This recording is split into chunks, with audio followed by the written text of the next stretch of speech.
بعد فقد قال الله تبارك وتعالى في القرآن المجيد والفرقان الحميد: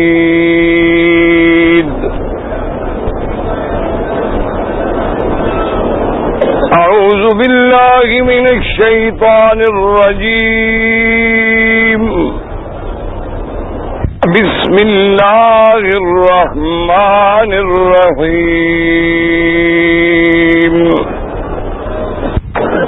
ومن يشاقق الرسول من بعد ما تبين له الهدى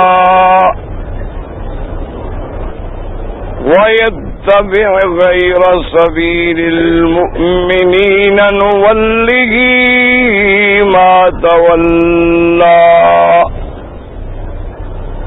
ونصله جهنم وساءت مصيرا. وقال في مقام آخر: بسم الله الرحمن الرحيم.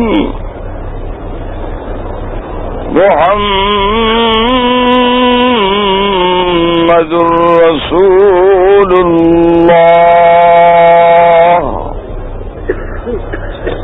والذين معه أشداء على الكفار رحماء بينهم تراهم ركعا سجدا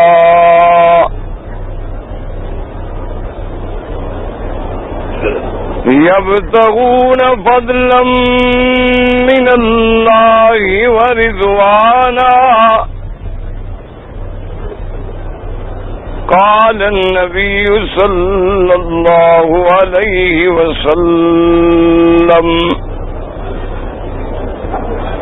الله الله أصحابي لا تتخذوهم من بعدي غرضا فمن أحبهم فبحبي أحبهم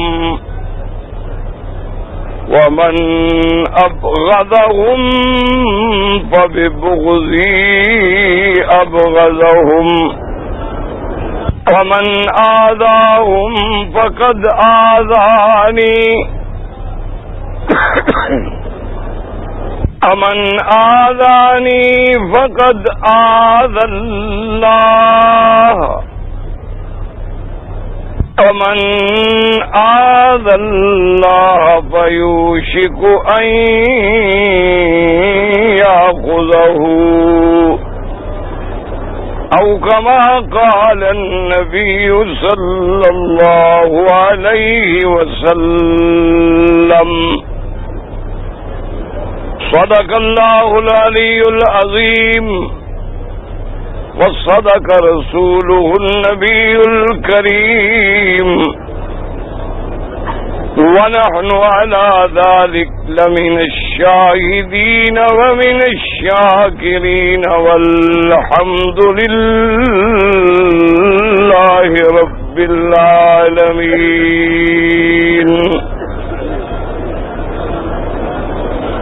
رب اشرح لي صدري ويسر لي أمري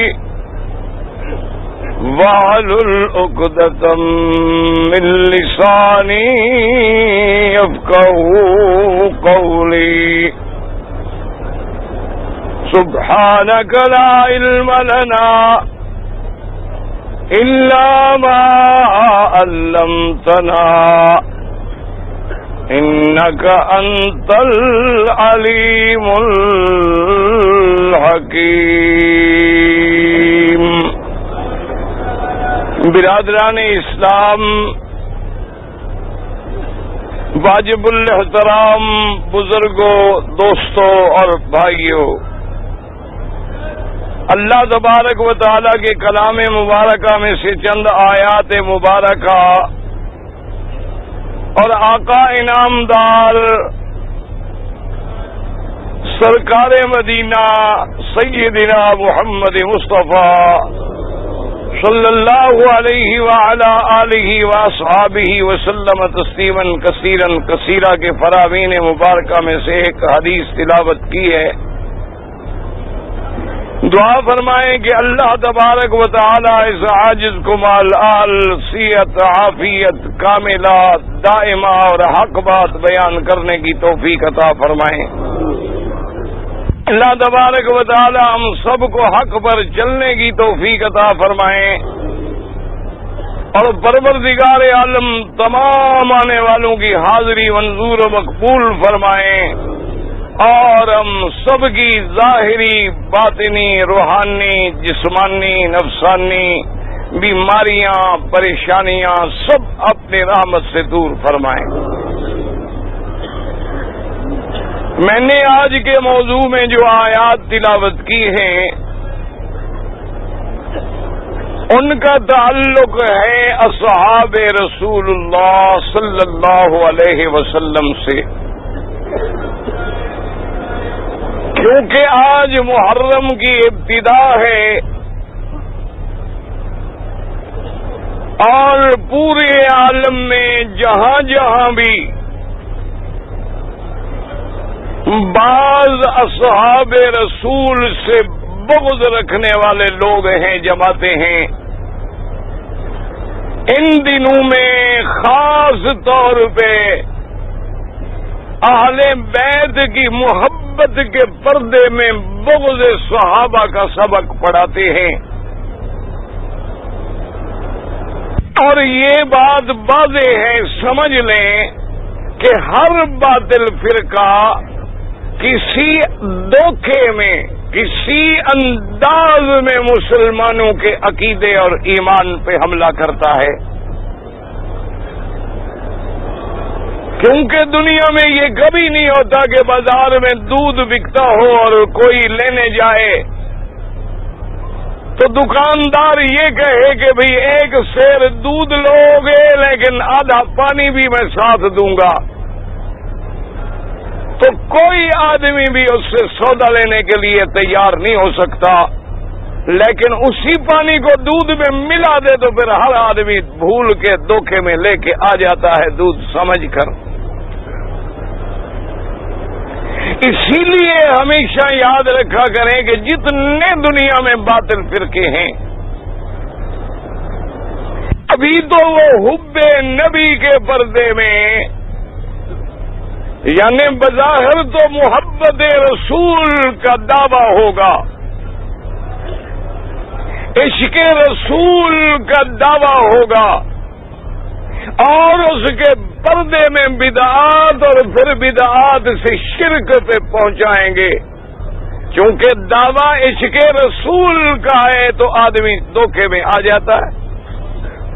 اسی طرح دیکھیں کہ بعض لوگ جو ہیں وہ حب علی اور حب اہل بیت کا دعویٰ پیش کریں گے، اہل بیت کی محبت، اہل بیت سے عشق، اہل بیت سے تعلق ظاہر کریں گے، اور اسی کے پردے میں پھر صحابہ کے بغض تک پہنچائیں گے۔ اور اسی طرح بعض لوگ ایسے بھی ہوتے ہیں کہ توحید کی محبت میں بظاہر دعویٰ یہ ہوتا ہے کہ ہم توحید کا سبق پڑھا رہے ہیں، دنیا کو ہم توحید پہ لانا چاہتے ہیں، لیکن اتنی سختی پہ چلے جائیں گے کہ انبیاء علیہم السلام کے شان میں کمی کا باعث بن بیٹھیں گے۔ اب دعویٰ کتنا پیارا ہے اور انجام کتنا خطرناک ہے۔ بعض لوگ اسی طرح دعویٰ کرتے ہیں کہ دیکھو جی اللہ نے آسمانوں سے قرآن اتارا ہے، اللہ نے قرآن کی حفاظت کی ذمہ داری اٹھائی ہے، وہ ظاہری رنگ اپنے آپ کو اہل قرآن کا دیں گے، لیکن اندرون پردہ حدیث رسول اللہ کا انکار کر دیں گے۔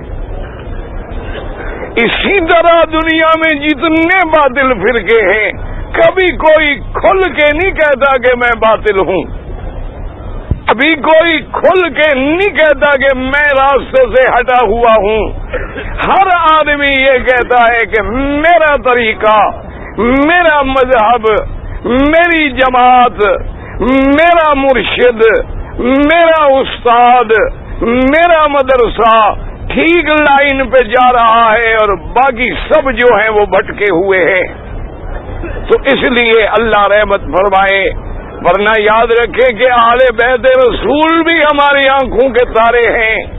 اہل بیت رسول سے بغض رکھنے والا بھی کبھی مسلمان نہیں ہو سکتا، لیکن اس کے پردے میں اصحاب رسول کو ہدف بنایا جائے، اصحاب رسول کو نشانے پہ رکھا جائے، اصحاب رسول سے نفرت پھیلائی جائے، اصحاب رسول سے دور کیا جائے، تو نتیجہ پھر بھی اسلام سے بھٹک جانے کا ہوتا ہے۔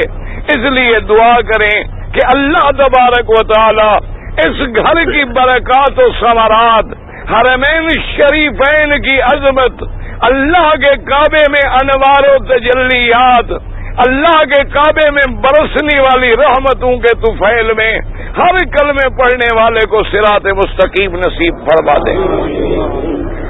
ہماری کامیابی کیا ہوگی کہ ہم توحید کے بھی علم بردار بنے، ہم شان رسالت کے بھی علم بردار بنے، ہم صحابہ کی صداقت و حقانیت کے بھی علم بردار بنے، ہم آل بیت کی محبت کے بھی علم بردار بنے، ہم اولیاء اللہ کی محبت و کرامت کے بھی علم بردار بنے، ہم علماء ائمہ فقہاء و محدثین کے تعلق و عقیدت کے بھی علم بردار بنے، تب جا کے آدمی کو صراط مستقیم نصیب ہوگا۔ ورنہ پھر آدمی کبھی اس کی محبت میں اس کی دشمنی لے بیٹھے گا، کبھی اس کی محبت میں اس کی دشمنی لے بیٹھے گا اور راستے سے بھٹکتا چلا جائے گا۔ ہدایت اللہ کے ہاتھ میں ہے اور دل اللہ کے ہاتھ میں ہے، وہ جب ہدایت دینا چاہیں تو ایک سیکنڈ بھی نہیں لگتا، اور اگر گمراہ کرنا چاہیں تو پھر دنیا کا کوئی مولوی ہدایت نہیں پہنچا سکتا۔ اس لیے آپ درود شریف پڑھیں اور میں اپنی بات جو ہے وہ عرض کروں کریں گے تو رحمت آئے گی۔ اور یہاں ایک بات ساتھ اور بھی سن لیں بات شروع کرنے سے پہلے، کہ بعض لوگ تو صحابہ کے دشمن ہیں، اللہ ہدایت دے۔ ہم تو سب کی ہدایت کی دعا کرتے ہیں کہ جھگڑوں سے مسئلے نہیں سمجھ آتے، یاد رکھو، مسائل دلیل سے سمجھ آتے ہیں۔ لیکن افسوس تو ان لوگوں پر ہے جو اہل سنت بھی کہلاتے ہیں، اہل سنت والجماعت کے سب سے بڑے علم بردار بھی بنتے ہیں، اور حضور کے فرمان کے ماننے والے بھی بنتے ہیں۔ افسوس تو ان پہ ہے کہ انہوں نے بھی در پردہ اصحاب رسول کی شان میں کمی کر دی۔ اللہ تبارک و تعالی ان کے لیے بھی بصیرت کا انتظام فرمائیں، ان کے لیے بھی ہدایت کا فیصلہ فرمائیں۔ سب سے پہلی بات تو یہ سمجھیں کہ صحابی کس کو کہتے ہیں۔ علمی بحثوں میں علماء کا کام ہے۔ میں عام بات بتاتا ہوں کہ جس بندے کو ایمان کے ساتھ، سمجھ لیں مسئلہ، جس انسان کو ایمان کے ساتھ سرکار مدینہ سیدنا محمد الرسول اللہ کی صحبت جو ہے وہ ایک منٹ کے لیے بھی نصیب ہو گئی ہے تو وہ صحابی ہے محمد مصطفیٰ صلی اللہ علیہ وسلم۔ یہ بات یاد رکھ، یعنی حضور کی صحبت ملے، لیکن شرط یہ ہے کہ ایمان کے ساتھ۔ کیونکہ ایمان نہ ہو تو پھر صحبت کا فائدہ نہیں ہوگا. ایمان ہو اور حضور کی صحبت نصیب ہو جائے، چاہے ایک لمحے کے لیے مل جائے، وہ کیا بن جائے گا؟ صحابی. اور صحابی کی شان کا یہ عظمت دیکھ لیں کہ ساری دنیا کے اولیاء کتب ابدال ایک پلڑے میں ہوں، اور میرے مدنی کا سب سے چھوٹا صحابی ایک پلڑے میں ہو، ساری دنیا کے ولی اس کا مقابلہ نہیں کر سکتے. اسی طرح آپ دیکھیں، بات کو سمجھیں کہ حضرت عبداللہ ابن المبارک قید رحمت اللہ علیہ، یہ وہ بندہ ہے امیر المؤمنین فی الحدیث، امام بخاری کا استاد ہے، اور اتنا بڑا علم والا ہے کہ علماء نے لکھا کہ وہ ایسا بندہ ہے جس کے ذکر پہ بھی اللہ کی رحمت نازل ہوتی ہے. اور امام بخاری رحمت اللہ علیہ جیسے عظیم محدث کا استاد ہے، اسی کے مقام کا خود اندازہ لگا لیں کہ امام بخاری کتنا بڑے امام ہیں جو ان کے استاد ہوں گے. لیکن یہ بھی شان ہے کہ امام ابو حنیفہ رحمت اللہ علیہ کے شاگرد ہیں. اتنا بڑا آدمی. ان سے کسی نے ایک سوال پوچھا، اس نے کہا کہ جی حضرت عمر ابن عبدالعزیز قید رحمت اللہ علیہ اور حضرت سیدنا معاویہ رضی اللہ تعالی عنہ کے شان میں کیا فرق ہے؟ کیونکہ حضرت معاویہ رضی اللہ عنہ خلفائے راشدین کے بعد کے آدمی ہیں، کیونکہ خلافت راشدہ تو 30 سال میں ختم ہو گئی. حضور پاک نے فرما دیا تھا کہ خلافت راشدہ علی منہاج النبوت جو ہے وہ میرے بعد صرف 30 سال تک ہوگی، اور اس کے بعد پھر ملک ہوگا اور حالات تبدیل ہو جائیں گے. لیکن خلافت علی منہاج النبوت جو ہے وہ حضرت حسن رضی اللہ تعالی عنہ پہ آ کے 30 سال پورے ہو جاتے ہیں جو حضور صلی اللہ علیہ وسلم نے پیشین گوئی فرمائی تھی. علماء نے یہاں ایک نقطہ لکھا ہے، یہ مسئلہ نہیں، علماء کا فہم ہے، بات کو سمجھیں. انہوں نے کہا کہ بعض روایات میں ہمیں یہ ملتا ہے کہ آنے والا نبی جو ہے اس کی عمر جو ہے پہلے نبی سے تقریباً آدھی ہوگی. کیا مانا؟ حضرت عیسیٰ علیہ السلام کی عمر آپ کی پیدائش سے لے کر پھر دنیا میں اترنے کے بعد موت آنے تک جو اللہ نے لکھی ہے وہ 120 سال ہے.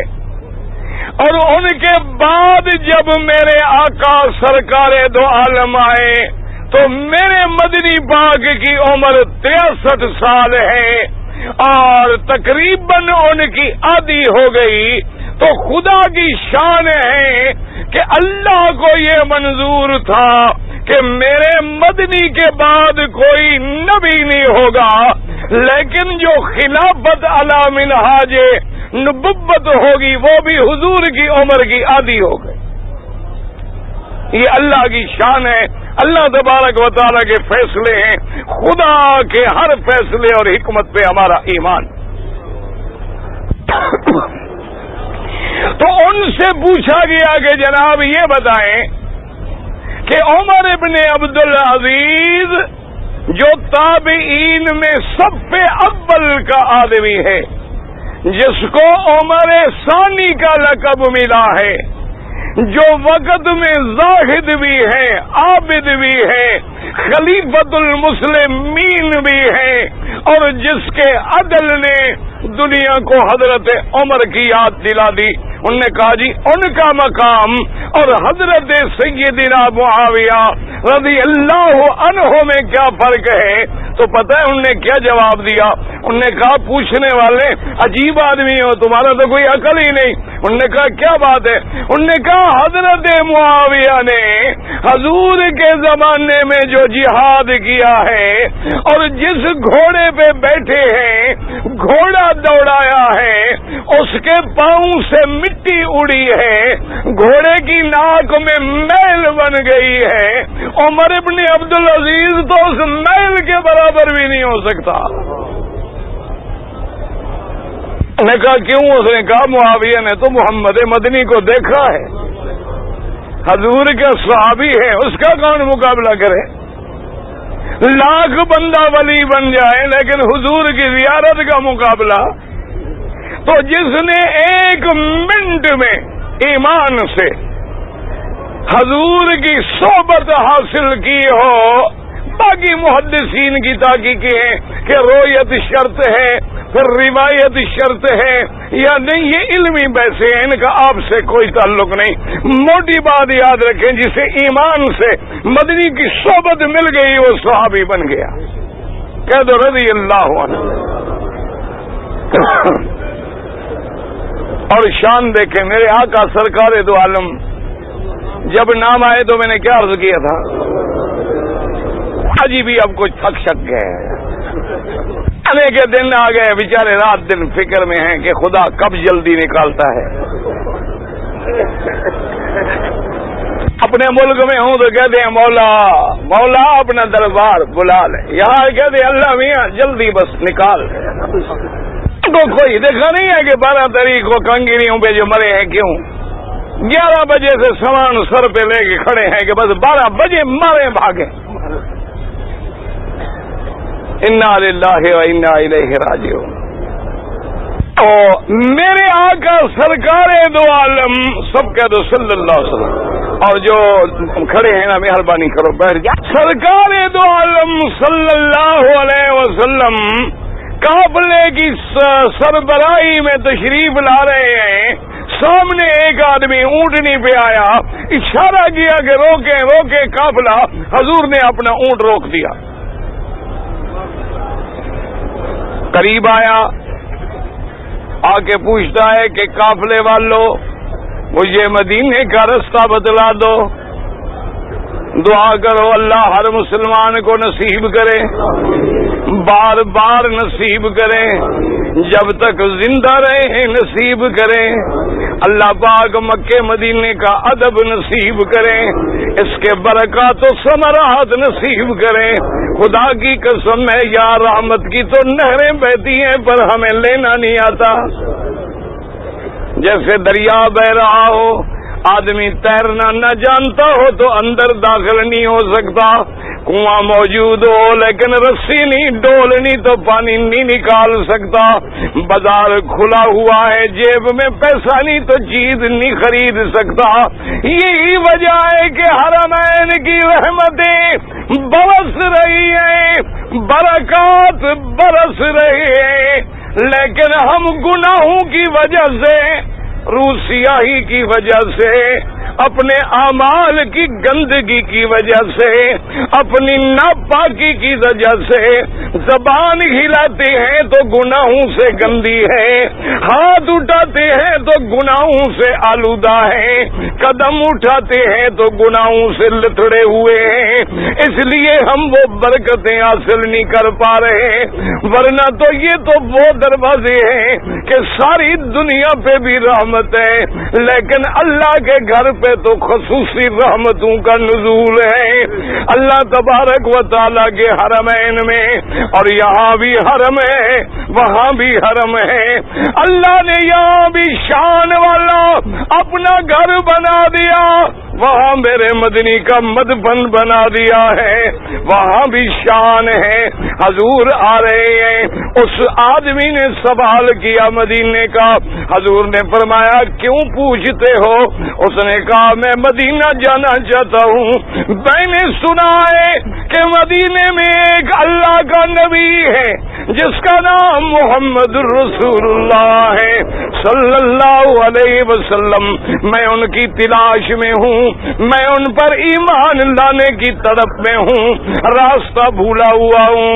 حضور نے فرمایا ابشر، آپ نے فرمایا مبارک ہو، تمہیں مدینے والا راستے میں اللہ نے ملا دیا ہے، میں ہی تو وہ اللہ کا نبی ہوں۔ اب اس بدو نے، اس عربی نے پڑا ہوا نہیں ہے، کمزوری سے بیچارہ اونٹنی پہ مشکل سے بیٹھا ہے، اور بات کیسی مختصر کی کہ علمنی کما علمک اللہ، کہتا ہے کہ اے محمد عربی صلی اللہ علیہ وسلم، مجھے بھی وہ سکھلا دو جو تیرے اللہ نے تمہیں سکھلایا ہے۔ اندازہ کرو سوال کا، پڑا ہوا نہیں ہے لیکن ایک سوال میں سارے دین کو، خلاصے کو بند کر دیا ہے، دریا کو کوزے میں بند کر دیا ہے، اور ساتھ یہ بھی بدلا دیا ہے کہ اللہ کے نبی، ان کو اللہ علم دیتے ہیں، اللہ پڑھاتے ہیں، وہ اللہ کی طرف بلانے والے ہیں۔ حضور پاک نے فرمایا صلی اللہ علیہ وسلم، اب اندازہ کریں، حضور نے یہ نہیں فرمایا کہ آرام سے اترو، جب منزل پہ جائیں گے آرام سے بیٹھیں گے، راستہ چلتے ہوئے پوچھ رہے ہو۔ اللہ کے نبی نے فرمایا اگر پوچھنے والا موجود ہے تو پھر رحمت بھی موجود ہے۔ صلی اللہ علیہ وعلی آلہ واصحابہ وسلم تسلیما۔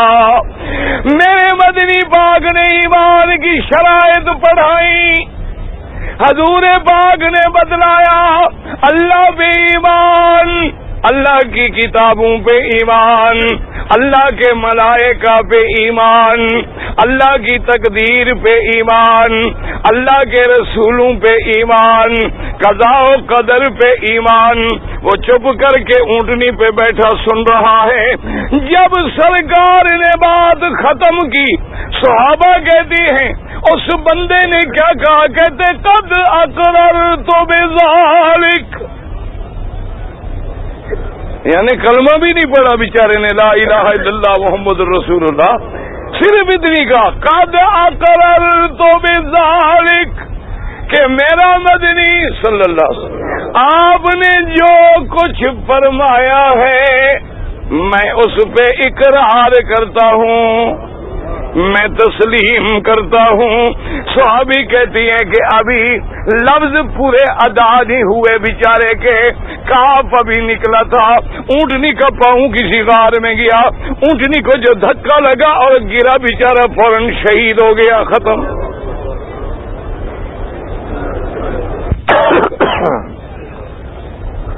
اب دیکھیں کہ کوئی اتنی دیر ہوئی ہے، زیارت ہوئی، صحبت ملی، اقرار کیا، موت آ گئی، حضور پاک جلدی سے اونٹ سے اترے۔ اب شان دیکھو صحابی کا، میرا مدنی اونٹ سے اترنے کے بعد اس کو لے کے اس کے سر کو گود میں رکھ کے بیٹھے۔ ایمان سے کہو کتنا خوش نصیب ہوگا وہ جس کا سر مدنی پاک کی گود میں۔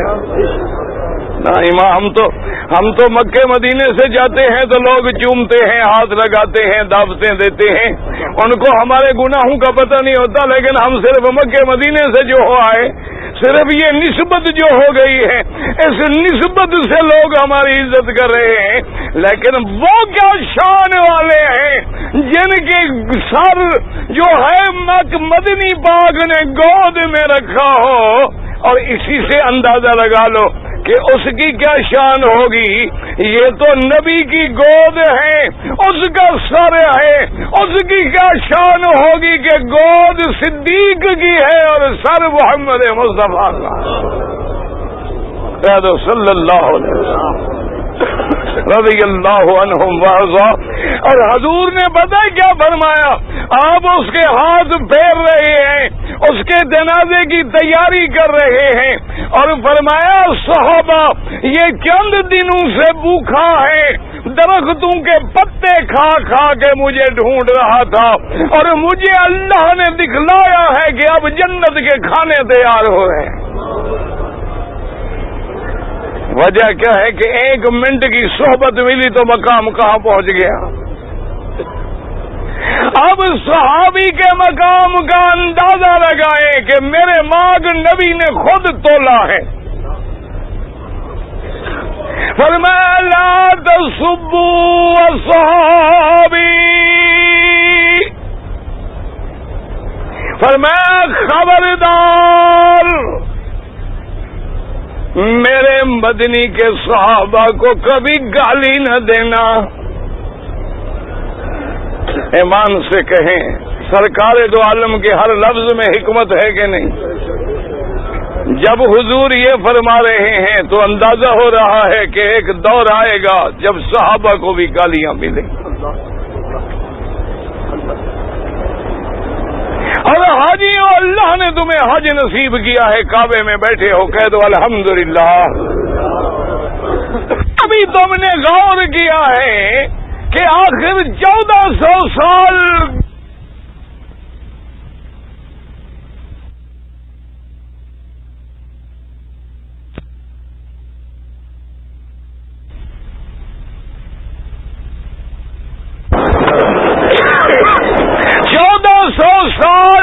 گزر گئے، صحابہ اللہ کو پیارے ہو گئے، صدیاں بیت گئیں، 1 صدی نہیں 14 صدیاں گزر گئیں۔ جب صحابہ موجود نہیں، زمانہ گزر گیا، دور گزر گیا، ان کا وقت گزر گیا، نہ اب ہم انہیں کچھ دے سکتے ہیں نہ کچھ لے سکتے ہیں۔ ایمان سے کہیں اگر تیرا دشمن بھی ہو لیکن مر جائے اور تو کوئی بری بات کرے تو عقل والا کیا کہتا ہے؟ کہتے یار خدا کل شرم کرو، لحاظ کرو، اب تو وہ بندہ مر گیا نا۔ ایمان سے کہو کہتا ہے کہ نہیں کہتا کہ یار اب جو تم برائی کر رہے ہو ٹھیک ہے تمہارا دشمن تھا،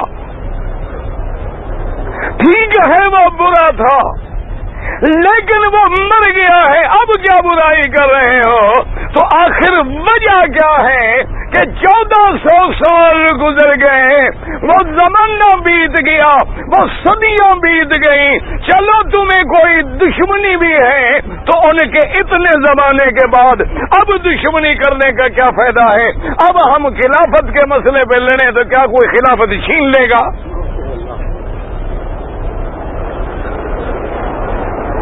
اب ہم کہیں کہ جی بی بی فاطمہ کو میراث نہیں ملا تو کیا آپ پہنچا دیں گے؟ اب ہم کہیں جی حضرت ابو بکر صدیق رضی اللہ تعالیٰ عنہ کو خلافت نہیں ملنی چاہیے تھی، حضرت علی کو ملنی چاہیے تھی، تو چلو اب ان سے لے کے آپ حضرت علی کو دے دیں گے۔ تو کبھی حاجی صاحبان اللہ نے آپ کو عقل دیا، اللہ نے آپ کو حج نصیب کیا، مکہ مدینہ نصیب کیا، کبھی آپ نے غور کیا ہے کہ وجہ کیا ہے آخر کہ بھی صحابہ کا دور گزر گیا، کتابیں لکھی جاتی ہیں، کلمے اٹھائی جاتی ہیں، تبرے کیے جاتے ہیں، مرثیے پڑھے جاتے ہیں، اعلام پڑھے جاتے ہیں، لوگوں کے دلوں میں بغض بٹھایا جاتا ہے، آخر وجہ کیا ہے؟ یاد رکھو تمہارا بالکل سچا مقدمہ ہو عدالت میں، تم بالکل 100% حق پر ہو، لیکن مقدمے میں گواہ پیش نہ کر سکو، ایمان سے کہو مقدمہ چلے گا یا ختم ہو جائے گا؟ ہو تم سچے لیکن گواہ نہیں ہے تو مقدمہ عدالت سے آپ کہیں جی عدل کرو، انصاف کرو، جج کہے گا بھائی میں کیا کروں، تمہارے پاس گواہی نہیں، میں کیا کروں؟ ٹھیک ہے، اچھا تم گواہ لے جاؤ، ہو تم سچے، لیکن تمہیں گواہ ایسے ملے ہیں کہ جن کی شہادت کسی وجہ سے قبول نہیں ہو سکتی، تب بھی مقدمہ چلے گا؟ حضرت علی نے دعویٰ فرمایا کہ رضی اللہ عنہ سیدنا علی کرم اللہ وجہہ دعویٰ کیا ایک یہودی پر کہ یہ زنا میری ہے. قاضی شریح کی عدالت میں دعویٰ آیا. قاضی نے کہا حضرت علی گواہ لے آئے. حضرت علی نے فرمایا کہ گواہ میرا بیٹا حضرت حسین ہے. قاضی نے کہا حضرت بیٹے کی گواہی میں نہیں لیتا. میں گھر کا مسئلہ ہے, میرے گھر کی جیت ہوگی تو کوئی گھر کا بندہ ہی گواہی دے گا. انہوں نے کہا حضرت کچھ ہو جائے, آپ کا بیٹا ہے نا, بیٹا تو باپ کے حق میں بات کہتا ہے. آپ نے فرمایا اچھا میرا غلام ہے کمبر, اس کو بھی پتا ہے کہ یہ زنا میری ہے. انہوں نے کہا حضرت وہ بھی تو آپ کا غلام ہے, اس کی بھی گواہی میں نہیں لیتا. اور کوئی گواہ ہے تو لے آؤ. آپ نے کہا بھی اور تو کوئی گواہ. انہوں نے کہا جی دعویٰ خارج. پھر یہ ایک زنا یہودی کی ہے. دعویٰ خارج جو ہو گیا, آگے تو حضرت علی ہے نا. باہر جب نکلے تو پتہ ہے کیا کہتے الحمدللہ, اللہ تیرا شکر ہے ابھی میرے زمانے میں ایسے قاضی موجود ہیں جو مجھے بھی بندہ سمجھتے ہیں. حالانکہ آپ تو خلیفۃ المسلمین تھے, بادشاہ تھے. تھوڑی دیر گزری وہ یہودی آ گیا. اس نے کہا قاضی صاحب مجھے تو پتا تھا کہ حضرت علی بھی سچا ہے, حسن حسین بھی سچا ہے, ان کا نوکر غلام کمبر بھی سچا ہے. میں تو اسلام کا عدل دیکھنا چاہتا تھا, آپ نے حضرت علی کی پرواہ نہیں کی, عدل کا فیصلہ کر دیا ہے. یہی بات مجھے دیکھنی تھی. اب کلمہ پڑھا دے, میں اسی مذہب کو قبول کر رہا ہوں. اب دیکھو حالانکہ حضرت علی سچے, گواہ موجود ہیں, لیکن قرابت کی وجہ سے عدالت قبول نہیں کر رہی تو پھر بھی مقدمہ نہیں چلا. اچھا اب تیسری شکل دیکھیں. آپ کا دعویٰ سچا ہے, آپ نے گواہ پیش کیے, لیکن ثابت ہو گیا کہ گواہ بے ایمان ہے, گواہ جھوٹا ہے, گواہ عادی مجرم ہے, پیسے دے کے گواہیاں دیتا رہتا ہے. جب گواہ جھوٹے ثابت ہو گئے تو آپ کا مقدمہ خارج ہو جائے گا. اب ذرا بالکل دماغ کو ادھر رکھیں, ایمان سے کہیں جب قرآن اترا, نماز اتری, معراج ہوا, ہجرت ہوئی, بدر آیا, خیبر آیا, نکاح ہوئے, طلاق ہوئی, سارے دین محمد مصطفیٰ کے گواہ کون ہیں؟ ہاں ایمان سے کہو, آپ موجود تھے اس وقت. اور جی جب جبریل آیا کون ہو تو صحابہ تھے, آپ تھے. اور جب حضور نے نمازیں پڑھی ہیں تو نماز پیچھے پڑھنے والے کون؟ میرے مدنی نے جب حدود جاری کیے ہیں, احکام جاری کیے ہیں, ان احکام کے سننے والے دیکھنے والے کون؟ میرے مدنی نے جب حج کیا ہے تو احرام باندھنے کے گواہ کون؟ عرفات جانے کے گواہ کون؟ مینا مزدلفہ طواف زیارت کے گواہ کون ہیں؟ اصحاب رسول اللہ.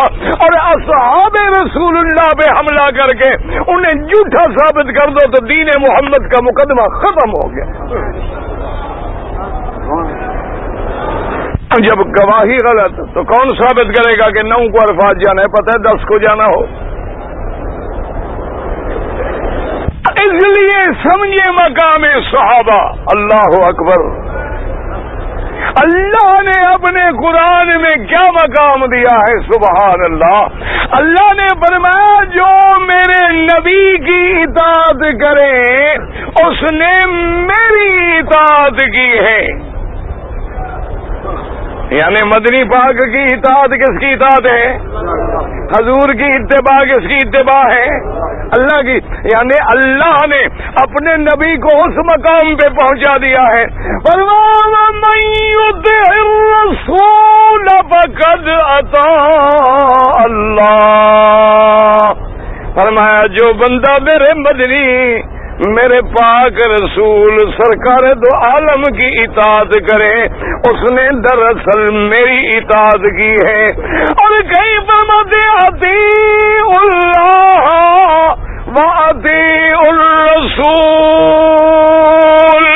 اور کہیں فرماتے ہیں ما آتاکم الرسول فخذوہ وما نہاکم عنہ فانتہوا، جو میرا مدنی دے دے اس کو لے لے، اور جس بات سے مدنی روک دے اس سے رک جائیں، کیونکہ میرے مدنی کا مقام اب اتنا بلند ہو گیا ہے کہ اس کی غلامی میری غلامی، اس کی اطاعت میری اطاعت، اس کی فرما برداری میری فرما برداری، اس کی نافرمانی میری نافرمانی۔ اب اللہ نے پھر قرآن پہ غور کریں، اللہ نے رسول کے صحابہ کو کیا مقام دیا، فرمایا میرا مدنی یہ بھی سمجھا دو، وَمَن يُشَاقِقِ الرَّسُولَ مِن بَعْدِ مَا تَبَيَّنَ لَهُ الْهُدَى وَيَتَّبِعْ غَيْرَ سَبِيلِ الْمُؤْمِنِينَ، اگر کوئی بندہ میرے مدنی کے خلاف چلے یا میرے مدنی کے صحابہ کے خلاف چلے، فرمایا پھر اس کا ٹھکانہ بھی جہنم ہے، کیونکہ تمہیں قرآن سمجھ نہیں آئے گا جب تک میرے مدنی کے دروازے پہ نہیں آؤ گے، اور مدنی کی باتیں بھی سمجھ نہیں آئیں گی جب تک صحابہ کے دروازے پہ نہیں آؤ گے۔ تو دیکھ لیں حضور نے احرام باندھا تو صحابہ گواہ ہیں کہ حضور نے ذوالحلیفہ میں احرام باندھا، حضور نے غسل فرمایا عرفات میں، صحابہ کہتے ہیں کہ آپ دوپہر کے بعد زبال ہونے کے بعد وادی نمرہ سے وادی عرفات میں تشریف لے آئے، گواہی دینے والے صحابہ ہیں۔ حضور نے کتنی نمازیں پڑھی، صحابہ کہتے ہیں ظہر بھی پڑھی، عصر بھی پڑھی، اور دونوں نمازیں بھی ملا کے پڑھی۔ اب صحابہ سے پوچھا کہ عرفات کا دن شان والا دن ہے، میرے مدنی نے روزہ رکھا تھا کہ نہیں رکھا تھا؟ صحابہ کہتے ہیں حضور اونٹنی پہ بیٹھے تھے، اور اونٹنی جبل رحمت کے دامن میں کھڑی تھی، اور حضور اونٹنی پہ بیٹھے بیٹھے تقریر فرما رہے ہیں۔ بی بی ام سلمہ نے ایک پیالے میں دودھ بنا کے بھیجا حضور کی خدمت میں، تاکہ پتہ چلے کہ آج مدنی روزے سے ہیں کہ روزے سے نہیں ہیں۔ جب حضور کو دودھ آیا تو حضور نے نوش فرما لیا۔ صحابہ کہتے ہیں کہ ہم گواہ ہیں کہ حضور نے عرفات میں روزہ نہیں رکھا۔ صحابہ کہتے ہیں جب سورج ڈوب گیا ہے، مدنی نے عرفات میں نماز نہیں پڑھی، آپ نے اپنی اونٹنی کی مہاروں کو کھینچا ہوا ہے، اور صحابہ کہتے ہیں خدا کی قسم ہے ہم ابھی ایسے منظر ہے کہ جیسے آنکھوں سے دیکھ رہے ہیں کہ اونٹنی اس دن بڑے جوش میں ہے، بڑے جلال میں ہے اور دوڑنا چاہتی ہے، لیکن حضور نے کھینچ کھینچ کے روکا ہوا ہے، اور صحابہ کو کہہ رہے علیکم السکینۃ والوقار، آرام سے چلو آرام سے چلو۔ مزدلفہ میں آئے، اترنے کے بعد صحابہ کہتی ہیں اذان ہوئی، مدنی پاک نے مغربی شاہ کی دونوں نمازیں مزدلفہ میں پڑھی اور رات مزدلفہ میں گزاری، صبح کی نماز مزدلفہ میں پڑھی، لمبی دعائیں کرنے کے بعد آمنہ کے لال مینا آئے، آ کے جمرۃ العقبہ پہ 7 کنکریاں ماری، جا کے اپنے 100 اونٹ ذبح کرائے، 63 اونٹ اپنے ہاتھ سے ذبح کیا، اور باقی اونٹوں کو ذبح کرنے کے لیے حضرت علی کو وکیل بنایا، اور جب اونٹ ذبح ہو گئے آپ نے حجام کو بلایا، حکم دیا کہ داہنی طرف سے اس طرح پھیرنا شروع کرے، آپ نے اپنے بال منڈائے، اور بال منڈانے کے بعد صحابہ میں تقسیم فرما دیے، حضور نے غسل فرمایا، احرام کھولا، کپڑے پہنے، اور پھر طواف زیارت کے لیے مکے آئے۔ ایمان سے کہو اس ساری کہانی کا گواہ کون ہے؟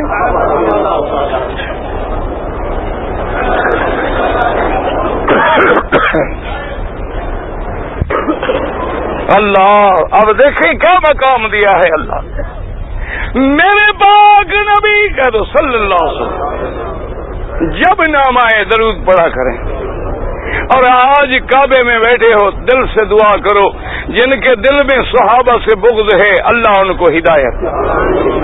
مسلمانوں، لڑائی سے مسئلے حل نہیں ہوتے۔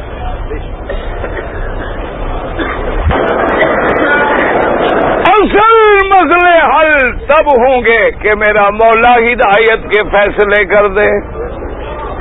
اب دیکھو تم مکے میں آؤ پھر بھی تمہیں کعبہ سمجھ نہ آئے، مدینے میں آؤ پھر بھی تمہیں شان مصطفیٰ سمجھ نہ آئے، صدیق و عمر پہ سلام پڑھو پھر بھی تمہیں عظمت سمجھ نہ آئے، بقی میں گزرو، بدر میں گزرو، احد میں گزرو پھر بھی تمہیں صحابہ سمجھ نہ آئے، تو اس کا مطلب یہ ہے کہ پھر ہمارے دلوں پہ زنگ لگ چکی ہے۔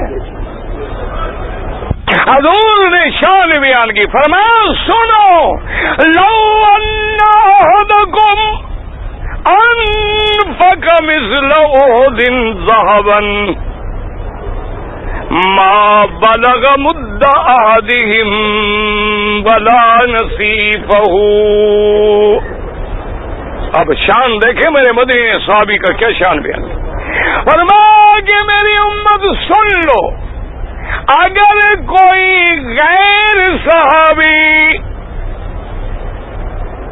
جبل احد کے پہاڑ کے برابر سونا خیرات کرے، جبل احد کتنا بڑا پہاڑ ہے، مدینے میں جاؤ گے تو دیکھو گے انشاءاللہ، جبل احد پہاڑ کے برابر سونا خیرات کرے اور میرا صحابی ایک مٹھی بھر جو خیرات کرے، سمجھیے مسئلہ کہ غیر صحابی کیا کرے، احد پہاڑ سونا خیرات کرے، صدقہ کرے، اور غیر میرا صحابی مٹھی بھر جو خیرات کرے، فرمایا تیرا سونے کا پہاڑ میرے صحابی کے اس مٹھی جو کے برابر بھی نہیں ہو سکتا۔ اندازہ کرو، جب صدقہ برابر نہیں ہو سکتا پھر ہماری نمازیں مقابلہ کر سکتی، ہماری عبادتیں، ہمارے حج مقابلہ کر سکتی۔ وجہ کیا تھی کہ انہوں نے اس وقت صدقہ کیا ہے، خیرات کی ہے جب اسلام کمزور تھا، کچھ بھی طاقت نہیں تھی، لیکن پھر بھی انہوں نے اپنی جان مال سب کچھ مدنی پاک پہ قربان کیا ہے۔ ان کا مقابلہ دنیا کی کوئی طاقت کیسے کر سکتی ہے؟ ایک روایت میں موجود ہے کہ ایک دن آمنہ کے لال سرکار دو عالم صلی اللہ علیہ وسلم آپ ایک باغ میں تشریف فرما ہیں اور کھجوروں کا باغ ہے، حضور کے صحابی ہیں عبداللہ ابن مسعود قید رضی اللہ عنہ۔ حضرت عبداللہ ابن مسعود رضی اللہ تعالیٰ عنہ کھجور پہ چڑھے تاکہ کچھ کھجوریں توڑ کے محبوب کی خدمت میں پیش کریں۔ اچھا، حضرت عبداللہ ابن مسعود جو تھے، خدا کی شان ہے، پنڈلیاں مبارک ان کی بڑی کمزور تھیں، بڑی پتلی پتلی پنڈلیاں تھیں۔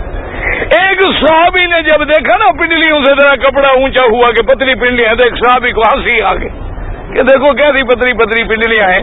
حضور نے جو دیکھا فرمایا کیا ہنس رہے ہو؟ انہوں نے کہا حضور اب میں آپ کے سامنے غلط بات تو نہیں کہہ سکتا، حضرت عبداللہ ابن مسعود کی میں نے دیکھا نا باریک پنڈلیاں تو مجھے ہنسی آ گئی۔ آپ کو غصہ آ گیا، فرمایا میرے صحابی تمہیں پتا ہے کہ ساری دنیا ایک پلڑے میں رکھ دو، میرے عبداللہ کی پنڈلی ایک پلڑے میں رکھ دو شان زیادہ ہے، تم اس کی پنڈلیوں کو دیکھ رہے ہو، تمہیں پتا نہیں ہے کون ہے؟ وہ خود اندازہ کریں جن کے بارے میں میرا اللہ قرآن میں خود فیصلے کرے۔ اللہ اکبر، کیا میرے رب نے شان بیان کی ہے۔ دعا کر اللہ ہمیں بھی صحابہ کا غلام بنائے، اہل بیت رسول کا غلام بنائے، اور جن کے دلوں میں گجی ہے، ٹیڑھا پن ہے، اللہ ان کی ہدایت کے فیصلے فرمائے۔ اللہ فرماتے محمد رسول اللہ،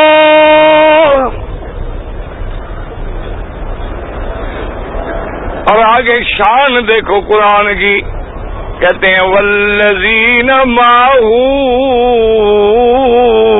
اشداء، اللہ نے فرمایا جو میرے مدنی کے ساتھ ہیں، ایمان سے کہو جو نوح کے ساتھ تھے وہ کامیاب ہوئے کہ ناکام ہوئے؟ 1,24,000 پیغمبر کے جو ساتھ، وہ تو سب کامیاب، اور جن کے بارے میں خدا کہے کہ میرے مدنی کے ساتھ ہیں، والذین معہ، اور حضور کے ساتھ ہونے میں بھی کچھ وہ لوگ ہیں جو پہلے ساتھ ہیں، کچھ وہ لوگ ہیں جو بعد میں ساتھ ہیں۔ اللہ فرماتا ہے جو پہلے پہلے آئے ہیں ان کا مقابلہ تو پھر کوئی بھی نہیں کر سکتا۔ اس لیے حدیث پاک میں آتا ہے، بی بی عائشہ کہہ دو صدیقہ رضی اللہ عنہا فرماتی ہے ماغر تو میں نے حضور کی کسی بیوی پہ ایسی غیرت نہیں کھائی جیسے کہ سیدہ خدیجہ پہ میں نے غیرت کھائی۔ تو ایک بیوی نے پوچھ لیا کہ بی بی عائشہ اما خدیجہ رضی اللہ تعالی عنہا آپ پہ غیرت کا کیا مطلب؟ بی بی خدیجہ تو پہلے فوت ہو گئی، مکے میں فوت ہو گئی، آپ کی شادی تو مدینے میں ہوئی، آپ نے جب وہ بیوی دیکھی نہیں، ان کا زمانہ نہیں دیکھا، تو پھر ان پہ غیرت کرنے کا کیا مطلب؟ بی بی عائشہ کہنے لگی میں کیا کروں کہ میرا محبوب جو ہر وقت اس کا نام لیتے تھے، جب محبوب کسی دوسرے کا نام لے تو کیسے برداشت ہو؟ ہر بات میں حضور کہتے قالت خدیجہ و فعلت خدیجہ، خدیجہ نے یہ کہا تھا، خدیجہ نے یہ کہا تھا، خدیجہ نے یہ کیا تھا، خدیجہ نے یہ کیا تھا۔ گھر میں کوئی گوشت آتا ہے حضور فرماتے ہیں پہلے خدیجہ کی سہیلیوں کے گھر میں ہدیہ بھیجو۔ ہر وقت جو حضور خدیجہ خدیجہ کہتے ہیں میرا محبوب جب کسی غیر کا نام لے تو میں کیسے برداشت کروں؟ ایک دن بھی عائشہ غصے میں آ گئی، کہنے لگی کہ یا رسول اللہ آپ ہر وقت خدیجہ خدیجہ خدیجہ کہتے ہیں، کیا تھا خدیجہ؟ ایک بوڑھی عورت تھی، مر گئی، ختم ہو گئی بات۔ میں کہا حضور آپ ہر وقت بی بی خدیجہ یاد فرماتے ہیں، بی بی خدیجہ کیا ہے؟ ایک بوڑھی عورت تھی، 40 سال عمر تھی، اور پہلے 2 شوہر گزر چکے تھے، آپ تیسرے اس کے شوہر تھے، بس نکاح ہوا تھا، گزر گئی بات، آپ اب بھی بی بی خدیجہ کو ہر وقت یاد کرتے ہیں۔ حدیث میں آتا ہے حضور کا چہرہ مبارک سرخ ہو گیا، حضور نے فرمایا خبردار عائشہ تم لوگوں نے اس وقت میرا ساتھ دیا ہے جب مدینے میں میری حکومت ہے، اور خدیجہ نے محمد کا ساتھ اس وقت دیا جب اللہ کے سوا میرا کوئی نہیں تھا۔ فرمایا خدیجہ کا مقابلہ کرتے ہو؟ فرمایا خدیجہ نے میرا اس وقت ساتھ دیا ہے کہ جب اسباب ظاہری کی حد تک اللہ کے سوا سرزمین مکہ میں میرا کوئی نہیں۔ بی بی خدیجہ نے مال لٹا دیا، گھر لٹا دیا، جان لٹا دی، سب کچھ مدنی کے دین پہ قربان کر دیا۔ فرمایا عائشہ بی بی خدیجہ کا کون مقابلہ کرے؟ اور پھر میرے اللہ نے میرے بچے بھی تو سارے بی بی خدیجہ سے مجھے دیے ہیں، اللہ نے مجھے بیٹے بھی دیے تو خدیجہ سے، لڑکیاں بھی دی تو خدیجہ سے، تو وہ تو محسنہ اسلام ہے، وہ تو محسنہ محمد مصطفیٰ ہے۔ اب اندازہ کریں جو پہلے آئے، اس لیے قرآن نے پھر 2 ان کو رتبے دی، فرمایا والسابقون الاولون،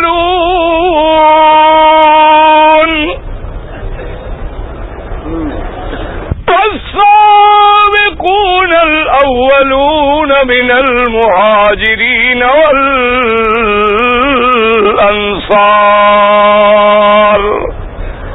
اللہ نے فرمایا ایک تو وہ ہیں جو سب سے پہلے آنے والے مہاجر ہوں یا انصار، ان کا اور ان کے بعد والذین اتبعوہم بإحسان رضی اللہ عنہم ورضوا عنہ. اور فرمایا پھر ان کے بعد جو ان کے راستے پہ چلنے والے ہیں ان سے بھی اللہ راضی ہو گیا اور وہ اللہ سے راضی ہو گئے ہیں. میرے آقا سرکار دو عالم پہ اللہ نے جب قرآن اتارا تو صحابہ کی تعریف اور صفت کیا بیان کی. فرماتے ہیں والذین معہ اشداء. پتہ ہے جب میرے نبی حدیبیہ پہ بیٹھے تھے مشرکین مکہ کا بڑا سردار آیا، اس نے آ کے میرے مدنی سرکار سے باتیں کی اور واپس جب مکے میں آیا مکے والوں کو کہنے لگا بہتر ہے میں مشورہ دیتا ہوں کہ تم اللہ کے نبی کے ساتھ کوئی صلح کی بات کر لو. انہوں نے کہا کیا وجہ ہے؟ اس نے کہا خدا کی قسم ہے حضور کی جماعت کو میں دیکھ کے آ رہا ہوں، جس پاک ذات کو ایسی جماعت میسر ہو اس کو دنیا کی کوئی طاقت شکست نہیں دے سکتی ہے کہ حضور اشارہ کرتے ہیں وہ جان لٹا دیتے ہیں، حضور وضو کرتے ہیں وہ بچا ہوا پانی لے لیتے ہیں، حضور مبارک اگر لعاب ڈالیں تو اٹھا کے چہروں پہ مل لیتے ہیں. جن کی قربانی کا، جن کے جذبے کا، محبت کا، اطاعت کا یہ عالم ہو انہیں دنیا کی کون طاقت شکست دے سکتی؟ دشمن ہے لیکن صحابہ کی تعریف کر رہا، مقام صحابہ کی بات کرتے ہیں. اور جن کو انسان تو کچھ بھی نہیں ہے، انسانوں کو تو اللہ نے عقل دیا ہے. میرے مدنی کے صحابہ کا تو یہ مقام ہے، انسان تو انسان، جنگل کے دیوندے جانور کے یاد کرتے ہیں.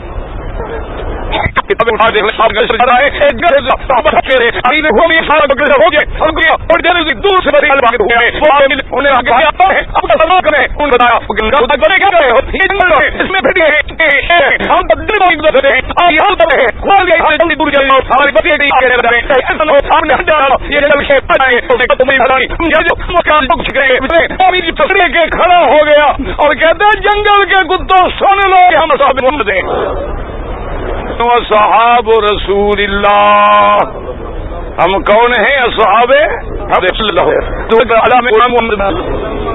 اللہ ہمیں ان کے علم کے فرما دیں. تو کہتے ہیں صحابہ کہتے ہیں خدا کی قسم ہے ہمارے امیر نے کھڑے خبردار بھگیاڑ جانور گیدڑ ہر بچوں کو لے کے جنگل چھوڑ کے بھاگ رہے ہیں، جا رہے ہیں کہ کہیں رات کو پتہ نہ کھٹکے صحابہ کے آرام میں خلل نہ آئے. انہوں نے کہا ہم جنگل چھوڑ دیتے ہیں. جانور آج انسانوں کو صحابہ کا مقام سمجھ نہیں آتا. سیدنا عمر بن الخطاب رضی اللہ عنہ، آپ کا زمانہ خلافت ہے، مصر فتح ہو گیا ہے، حضرت عمر بن العاص رضی اللہ عنہ گورنر ہیں. نیل دریا خشک پڑا ہے، وفد لے کے لوگ آئے، آگے حضرت عمر بن العاص سے عرض کیا، کہنے لگے کہ حضرت یہ دریائے نیل جو ہے یہ نہیں چلے گا، اس میں پانی نہیں آئے گا.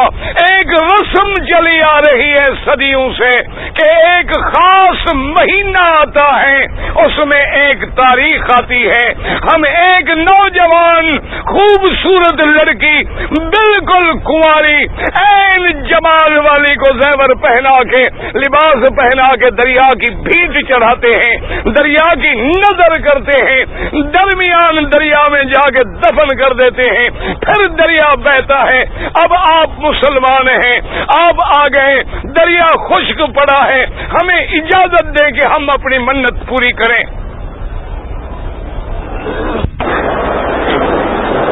حضرت سیدنا عمر بن العاص کہہ دو رضی اللہ عنہ فاتح مصر ہے, فرمایا کہ نہیں خبردار,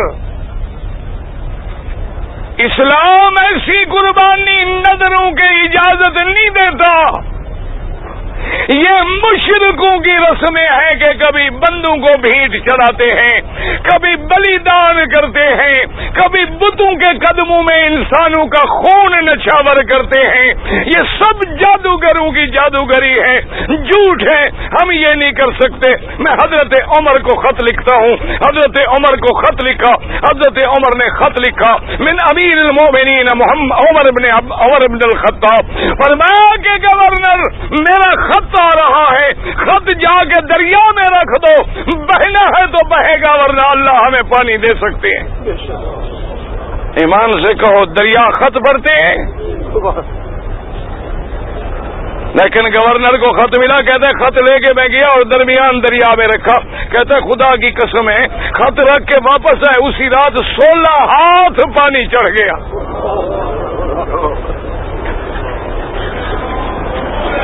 کیوں؟ لکھنے والا کون تھا؟ صحابی. لکھنے والا کون ہے؟ وزیر النبی المصطفیٰ. اس لیے قرآن نے نقشہ کہ اللہ